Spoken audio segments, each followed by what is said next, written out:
Rachel, we are in a similar train of thought because I also do not like the B word.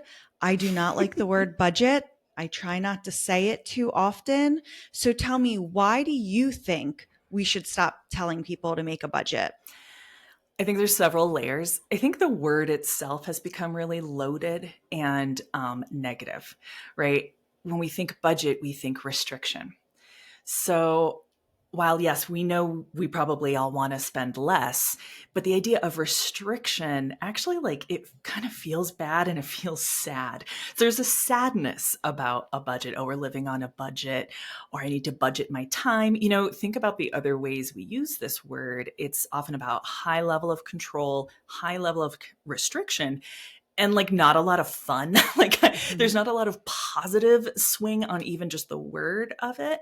And so a lot of what I talk about in my work is actually when we restrict ourselves, there's a lot of no, no, I can't do that. No, I can't do that.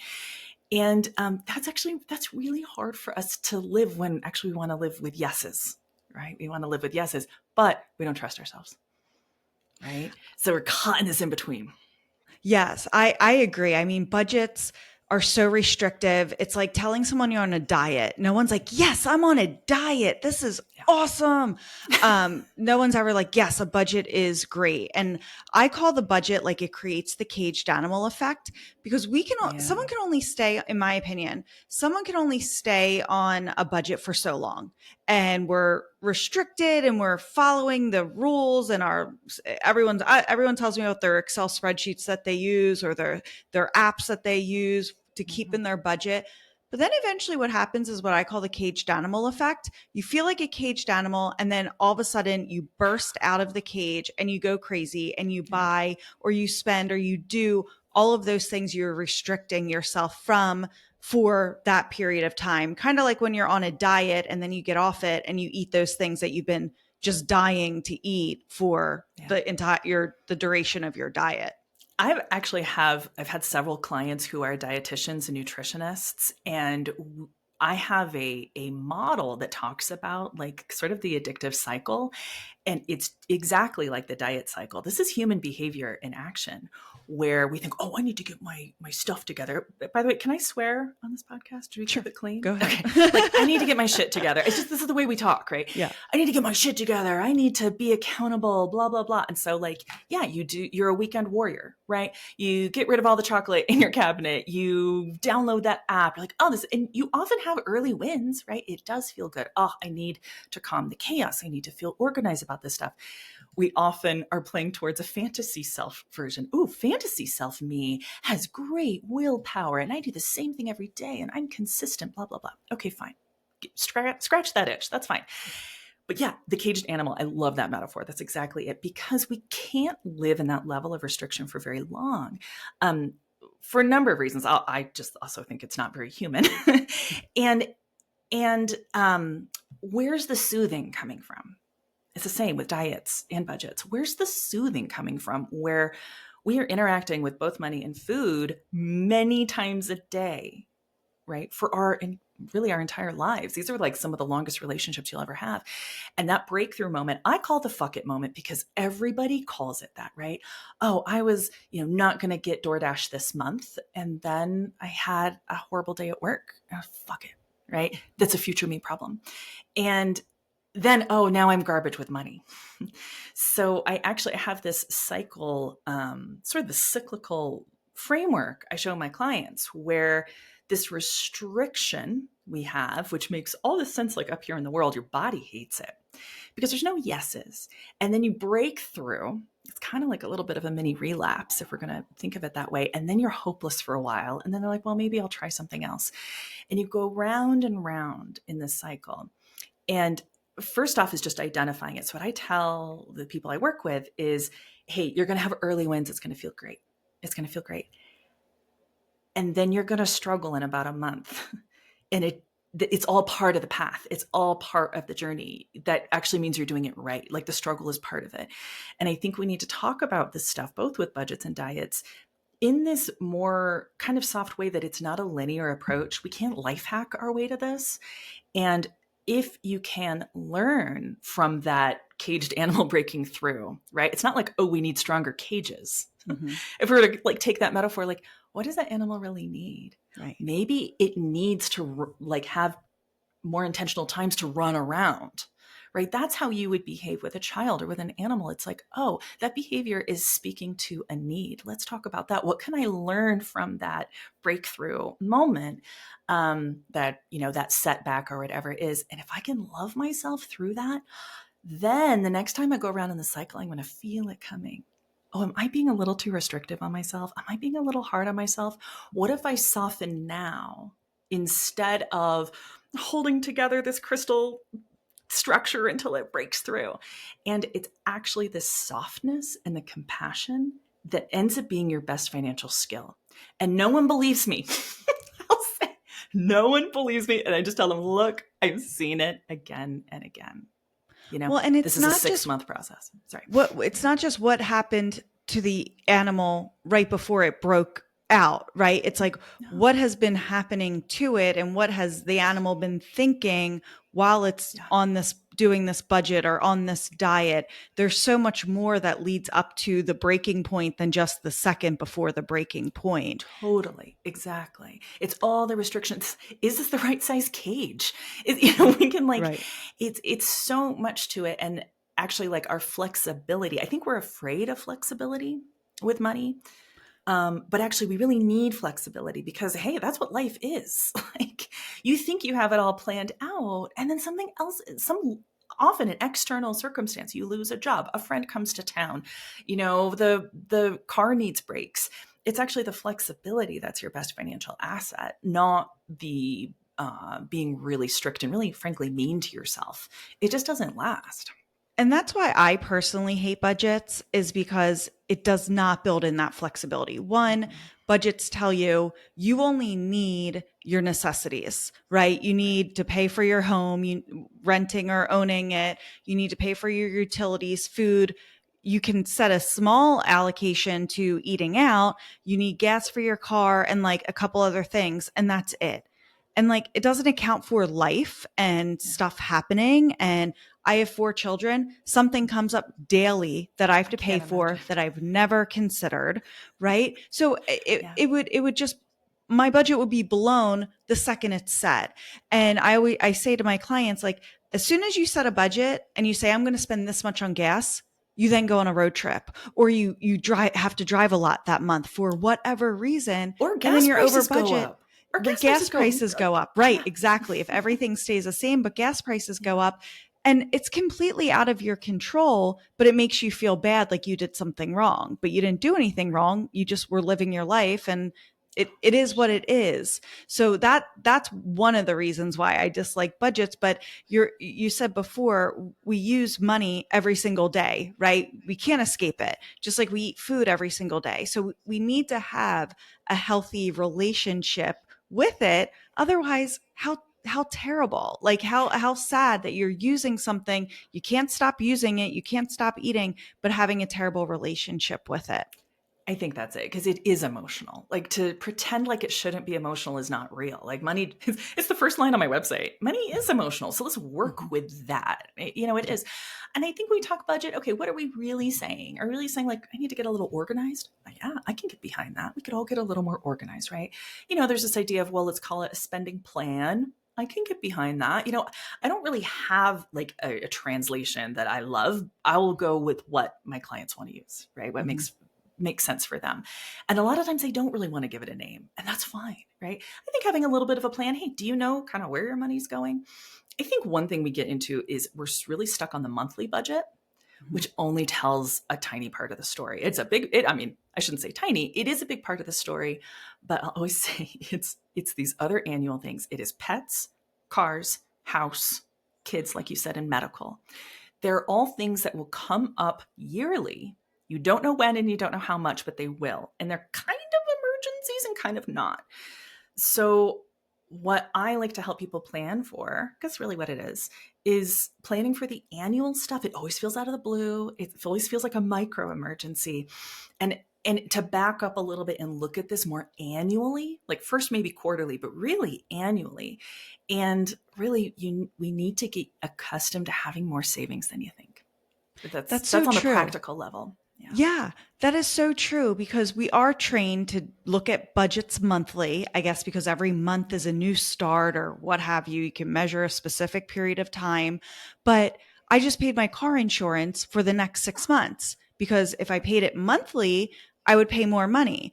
But I don't have a line item budget in my, I don't have a no one has a line item in their monthly budget for their, semi-annual car insurance, right? Right. So then you spend it and it's like, whoa, I'm all messed up now. What do I do? This wasn't part of my budget, but I know I have to pay for it. So that is actually a really good point, is having us being prepared for those big things and having like the cash set aside for it. Yeah. And so I have like a spreadsheet. It's like, okay, we go do the monthly stuff first. Great. And then we look through the annual stuff. And I mean, it's great. Like I've gotten so many great ideas from clients. Like, I need to have a line item for my annual traffic ticket. Like we're going to get one every year, like have it in there. And registration, car registration. I'm in Colorado, your season ski pass, right? It's like a $700 thing. Like, so I like backing up and then saying, okay, if we look at all these annual things that are likely going to happen, then what is that per month? For most people, it's about $1,100 a month on average. You don't know when it's going to happen. And getting used to having its own savings account you're moving into and taking out of. And what I say, this is a very different kind of savings account. It goes up and down. It's not one that's going to steadily build. I'll tell you the amazing insight that I've had in the last couple of years is folks who carry a lot of consumer debt. It's often those things.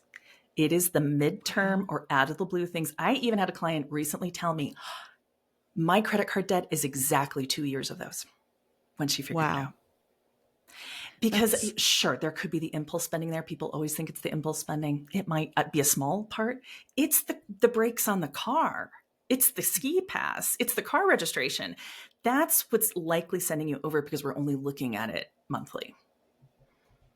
That's really interesting. And that makes so much sense Doesn't because it? again, we're trained to just look at our spending monthly and what are you spending each month and break out your money that way. Money in, money out, there's your budget, go with it. And it doesn't account for any of that stuff. Well, So and that let's look at fun lifestyle stuff like vacation. That's the right. same kind of thing. It's a midterm spending. Hey, you want to take a trip a year? It's exactly the same thing where that's going to be an expensive month, right? Mm-hmm. So if you can kind of back up and plan for it through the year, well, first off, it just feels great.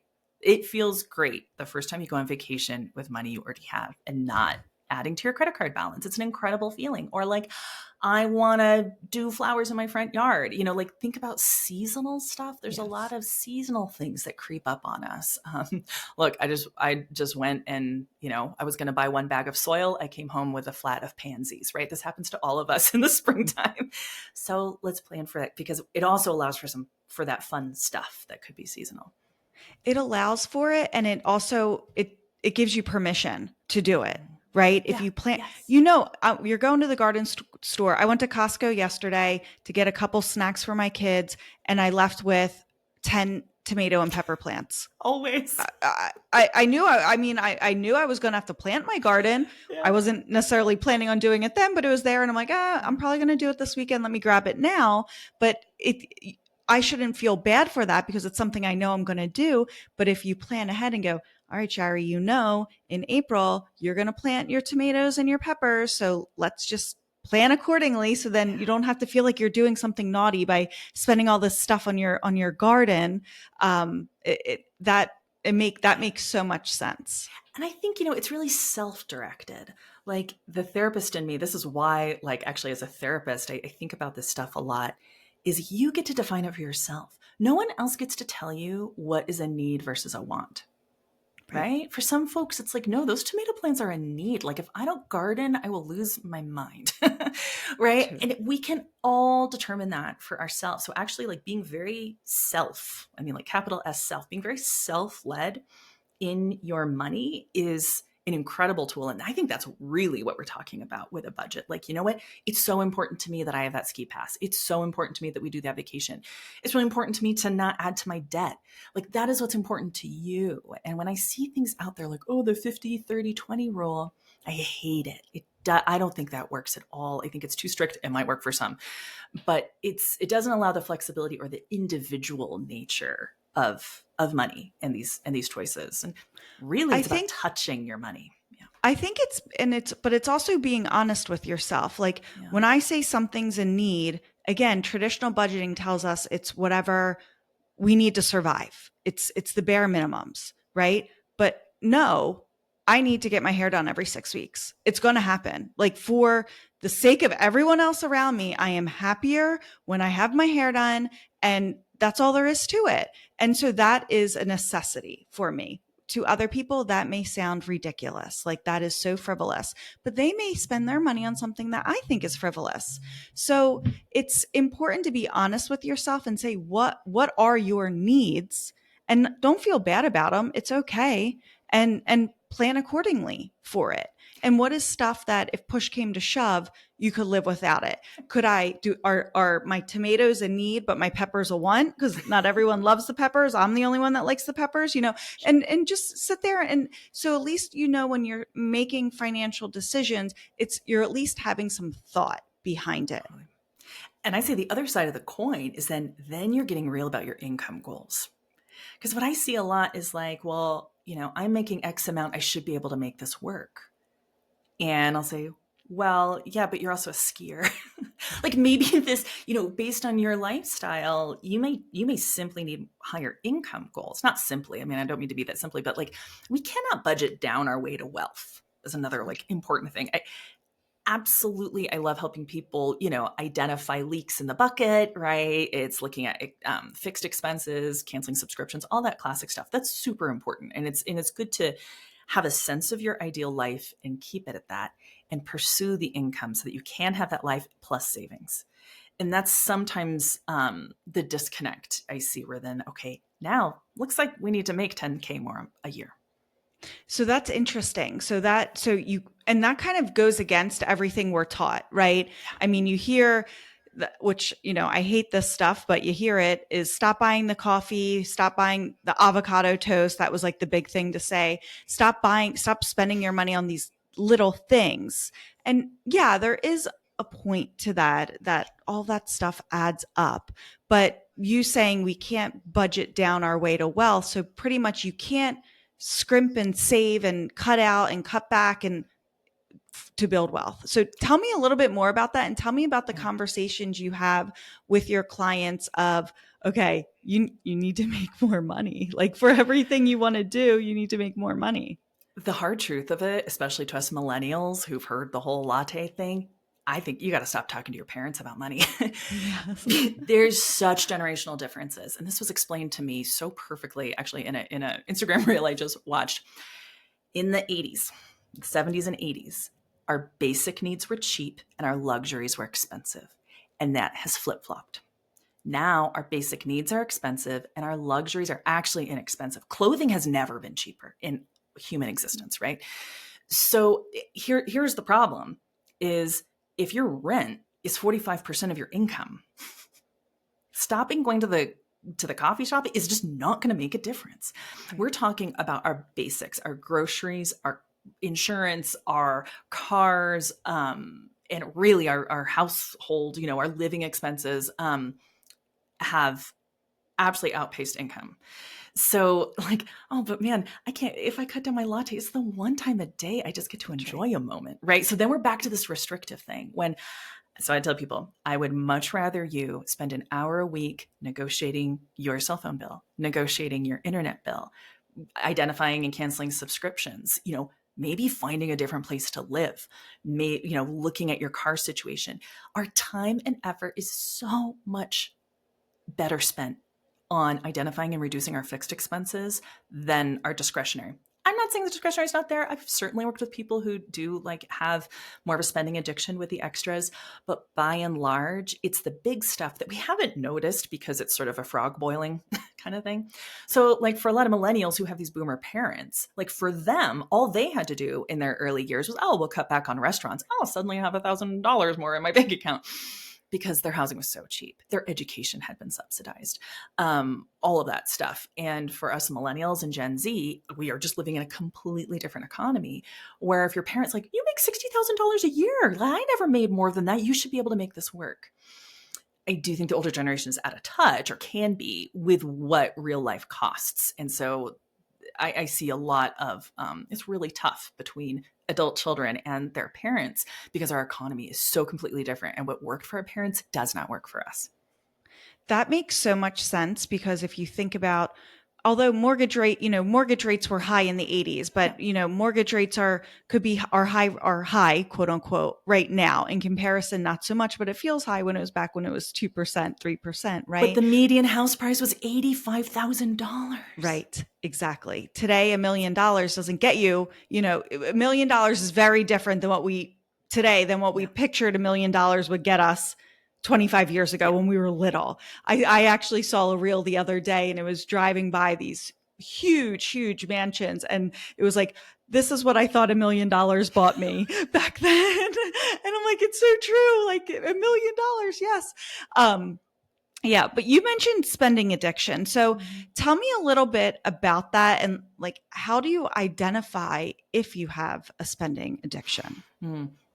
It's tough. There's a continuum for sure. There's spending problem and there's spending addiction. Just sort of like with any kind of behavior, there's a huge range here. But we're talking about a behavior that you've tried to stop a lot and it hasn't worked. A behavior that you hide from other people, sometimes even yourself, but especially like people around you. Um, Something that you used to enjoy, but actually don't enjoy anymore, but you keep doing it. There's a compulsive nature to it. Um, and it's starting to impact your mental health and your relationships.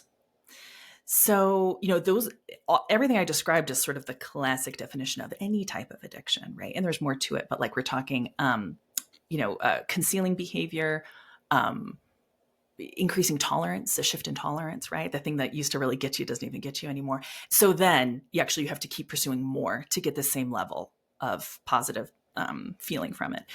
And really the impact on relationships. That's often what ends up bringing people to therapy is because, oh, I could hide it, but now, oh, my partner just found out. Right. Mm-hmm. That's often now I have to talk about it. Or, there's been an intervention of sorts. I've had a handful of clients come to me on the heels of an intervention. So, we're like, I can't keep this concealed anymore. I feel helpless. So I would say that's the kind of language I hear when we're talking more of a spending addiction, gambling addiction, that kind of thing. So, for example, if you go to the store and buy stuff, whatever, and you come in and you kind of like hide the bag, and everything's on a continuum, right? Is Right. it doing hiding the bag every once in a while so your partner doesn't see it and go, oh my God, what did you buy now? Or is it like hiding major purchases or hiding money? Like what?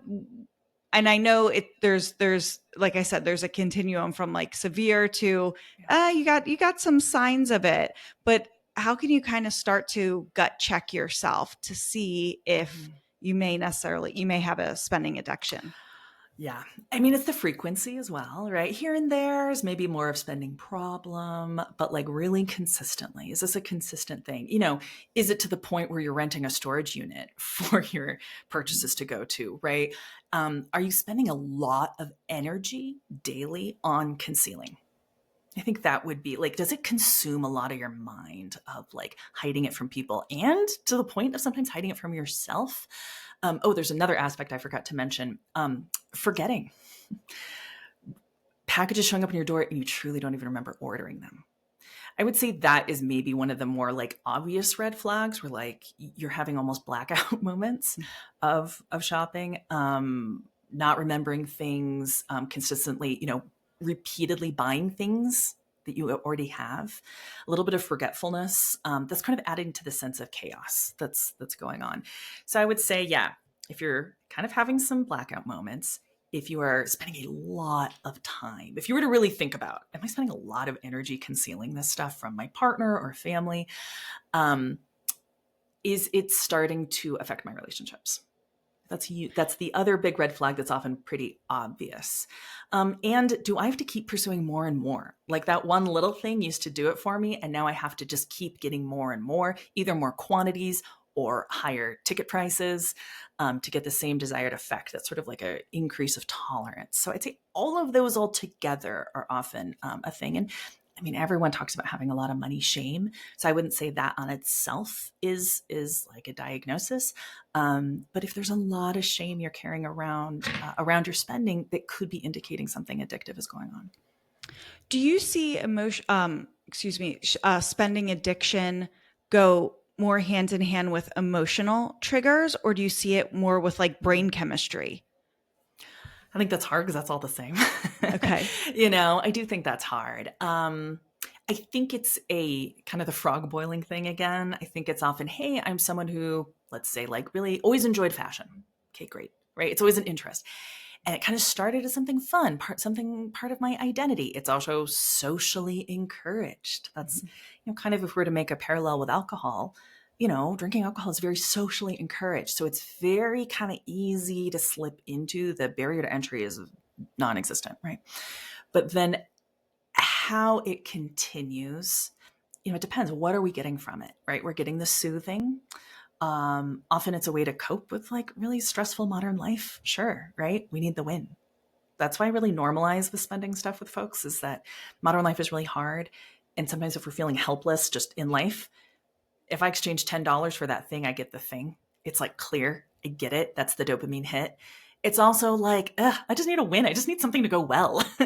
And we know that when we buy something, it's generally going to go well. It's really predictable. That's another aspect of addiction, is when either the addictive behavior or the substance has a very predictable like effect on you. Yeah. My friend, I remember years ago, like had a really hard week at work. It's like, I just need a new shirt, because I know that it's going to feel great. Right. So that's where I back up a little bit. It's like also where self-care really comes in, which I hate to say. And I think that's a term that's used, a lot. We don't really know what it means, but like, how am I actually taking care of my soothing and my needs on a very like core basis? That's the yes. Then we're not restricting ourselves as much. That's like the yes, where it's not feeling so helpless. Oh, I just have to buy things, or I'm blacking out. If you're kind of filling up your cup in other ways, that's the direction I go. And I've seen really work in terms of spending addiction. And what are some of the solutions for a spending addiction? Oh gosh, it's so much. Depends on the person. I mean, look, I have a bias. I have therapy. Therapy. There are not many financial therapists in the world, but we're out there. You can find a listing on the Financial Therapy Association website. Not everyone specializes in spending addiction like I do, but I think the thing is that you haven't been talking about it. Right? You've spent a lot of energy covering, concealing. There's a lot of shame. So you're probably not used to talking about it. Shame, as we know from Brene Brown, shame evaporates in sunlight. And just starting to talk about, I'm really struggling here. And if going to a therapist isn't realistic for you, just sharing with a friend, this is a more common problem than you might think. And I think we're all wondering how everyone is doing it financially. And I'm a real advocate for starting to have money conversations with your peer group, with your friends, with close family members who you can trust, maybe not your parents, depending on your parents, but, starting to talk about it, you'll find even just your act of sharing is like, oh, it's different, right? Now other people know. Now this isn't a thing I'm like keeping, in the bunker. This is something that's a little more out there. And I think you'll find likely a lot more compassion than you think. But also if you don't have that kind of community, there are professionals who you can talk with about this. Talking about money is so important in general because we don't, we're taught not to, we're told not to, it's taboo. It's, déclassé to talk about money, but we all use it. We all use it. We all need it. It's there. We work, we earn it. It's just funny. And then we start our adult lives and we're just expected to know how to handle all of this stuff. And no one taught us, but there's no other, I think, kind of like besides parenting, which it's like money and parenting are like really big jobs, like big things. There's no manual on it. Like, no, you just have to figure it out as you go along. And like, you could be great or you could be garbage and you kind of don't know the difference. You might have a hunch, but but no one tells us what to do. But when we're just expected to know, but it's like, you think about anything else, there are people talk about it. There's resources. I was just listening to a podcast today and it's about style and clothes. And that's an interest, right? And this woman will go and edit your closet for you and say what's in style, what's not, and like what's cusping. And it's like, wow, we'll get help with that. We'll pay for that, but we won't ask for help with something that like is so necessary for us to have our hands wrapped around. And I always find that interesting. And money topics have been dominated by white patriarchy. So, I go and Google, how do I get better with money? It's like, well, spend less. You get this very dry, very restrictive, back to like the top of our conversation, very like, we'll just do less of that. Go after the big bucks. It's very surface level advice. It's very pass fail. It's also very individual. You got to do this. You got to be accountable for yourself. It's that kind of thing. Honestly, it's a lot of the way I think exercise is talked about, right? We just like do it and show up and work hard. And I think the rhetoric is very restrictive based. It's very individual. Don't talk about it. Just do it on your own. And if it doesn't work for you, that was your fault. And I just find it's very surface level. And the folks who come to me are deep feelers and brilliant people. Like, but this is emotional. How can all these people say it shouldn't be emotional. Oh, I am broken because it is emotional, because I think I'm a pretty smart person. But crap, like I just went to Costco and bought the whole garden, right? I'm crap with money. And I like to really back up here and like, well, that rhetoric also just is not getting to, I think, the real lived experience. And I take a more feminist perspective that really takes into account our emotions and culture and expectations and stuff that are fed in. Because guess what? Also, as women, we're running the GDP of this country, right? We have been groomed to consume. And the spending practices and the lifestyle inflation in this country is the reason we have the economy that we do. Oh, but I'm supposed to spend less. Then why did you give me frictionless pay? Right. Right. I mean, the purchases women make, we make the vast majority of the purchases for the household. We decide how the money is being spent on the day-to-day stuff, on the smaller stuff. So, and because we're making transactions that are smaller in amounts, right? And we're doing it more often, it's looked at as too much. There's a lot. You spend so much money. And it's like, well, no, I might just swipe my card a lot more, but I'm not actually spending less, where men traditionally make the bigger purchases, where there's more, maybe there's a little bit, they may do a little bit more decision making, a little bit more research. So it looks very, disciplined and systematic as to why the purchase is being made, where women are making the smaller purchases and it looks just like, haphazard. So true. And sometimes when I've worked with couples who are, have two genders there, that it sometimes does break down. Then we got another category. I work with a lot of men who like don't fit in that traditional gender role of spending and do, quote, I hate to say that, like spend like a woman, right? Who are doing the more quote unquote frivolous spending, and they feel so alone. Right? That like, oh, I'm supposed to, spend in different ways, or I'm supposed to, only buy gear, and like we're all kind of victims, honestly, of consumerism in this way. And we need to back way up from that, right? And first we just need to give ourselves a pass. Like we are dealing with a really tough system to try to pull back on our spending. It's a real act of rebellion to spend less. I'll just say that. And you're going to feel it. And that's what I tell my clients. Like, you're going to feel like the weird kid at school for a little bit. Like, if spending really needs to be pulled back, if we're kind of in an emergency standpoint, we're like, okay, maybe we're not going to restaurants for a bit, like, who knows? What is that experience of having to say no to your peers, not only to yourself, but like in social situations? Because this happens a lot. Like, okay, I'm doing pretty well, like with my own spending, right? Oh, but then I'm invited to brunch. Oh, shit. Yes. Right. Yes. Now we're at a new level of like social Right. dynamics. How are we going to Right. navigate that? Right. Because you don't, there's so many aspects to it, because one, you don't want to say no because FOMO, right? You're going to miss out. Your friends are having fun. I'm missing out on, I have to be home by myself eating scrambled eggs that I cooked instead of eggs Benedict, right? So that stinks. And then you have the, if you are out, transparent with your friends and say, I really am trying not to spend money right now. One, you're talking about money, which no one's supposed to talk about. And then you're putting yourself out there and being vulnerable. And then your friend on the receiving end's like, whoa, like that. So like, well, what does that mean? They're like, are you broke? Like, it's like, it could go to a whole different level. So yeah, I mean, that is not a It's tough. regular conversation that someone would have. Totally. And I think it takes a real act of bravery to do it. I would also say, I mean, it depends who your friends are. It's a great way to learn who your friends are. A lot of friends are like, oh God, I'm so glad you said that. I can't afford it either. Yes. Yep. I think more often than not, that also happens where like, oh, I was only doing it because I thought you liked going to the fancy restaurants, right? Sometimes it can also increase our intimacy with someone. Yeah. And I think the other thing is it gets us to be a lot more creative. Because what I want is to hang out with my friends. What I want is a great time. Hey, you guys, let's just do a potluck.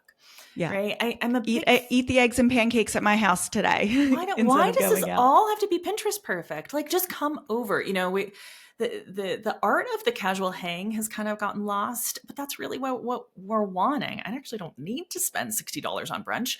What I need is to hang out with you on a Sunday. Well, so then we can get a little more creative. Could we meet up at a park? Could we do a potluck at the home?